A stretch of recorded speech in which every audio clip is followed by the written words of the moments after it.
in the team that's a favourite of becoming, kind of a cropper, really, because they try and make it as uncomfortable as possible. I mean, back in the day, I'm not too sure whether Al's going to go down these kind of shenanigans, but the dressing rooms will be pleased, and there was no hot water. Back then, you didn't take your balls, so the balls would be either rock hard or dead soft. But I think, was it Arsenal? Did Arsenal not do that the other day again in the Champions League to one of the teams when they trained at the club? Yeah, I mean, I think they apologised, so they're claiming it wasn't deliberate, but yeah. Yeah. But yeah, I'm lucky enough that it didn't go that way, but I mean, they just have to try and make it as uncomfortable as possible. As I said, Al's been around more than enough to know what it's going to take. He sort of said you need a little bit of luck, but also you need to be on the top of your game. But without a doubt, they'll not relish, having this fixture. Marco, you presumably did play in FA Cup, League Cup ties against teams from divisions above. Yeah, not that many. It varies, but yeah, look, I think the main issue is that they're playing. The two clubs we're talking about are playing first division and second division clubs.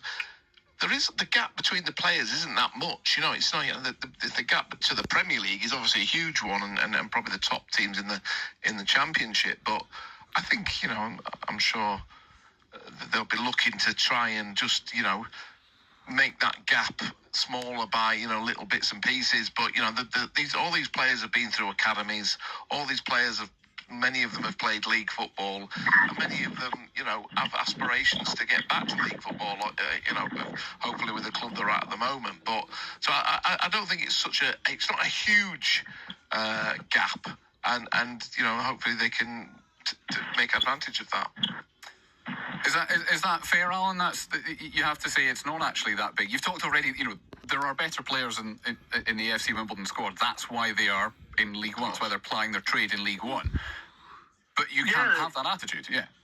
No, listen. When them probably are better players on a more consistent basis, and that's why they are where they are. And we've got football league players in our squad and in our starting 11, and they've just had different issues, and that's why they find themselves at this level, whether it be injury, whether it be just lack of form and not being able to get the consistency back again, and some of them have had promotions.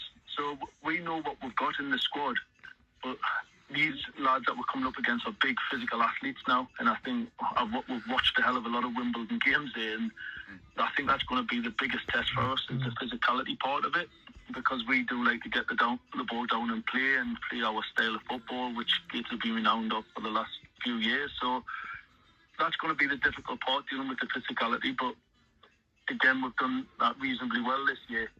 It's just we've got to make sure we've got to be at the top of our game, and then we've got to have a few players having an off day to get the result that's required. That's a certainty. And as you proved at Yeovil, even if you're 3-0 down at half-time, it doesn't mean the game's over. No, but it doesn't help me, that's a certainty. No, I can imagine it doesn't help the heart. Alan, very, very best of luck on Saturday, and thank you for your time tonight. No, I appreciate that. Thanks a lot, lads. Cheers, Al.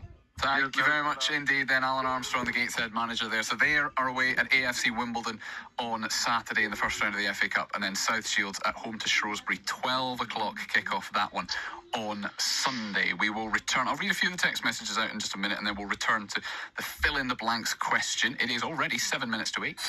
On BBC iPlayer.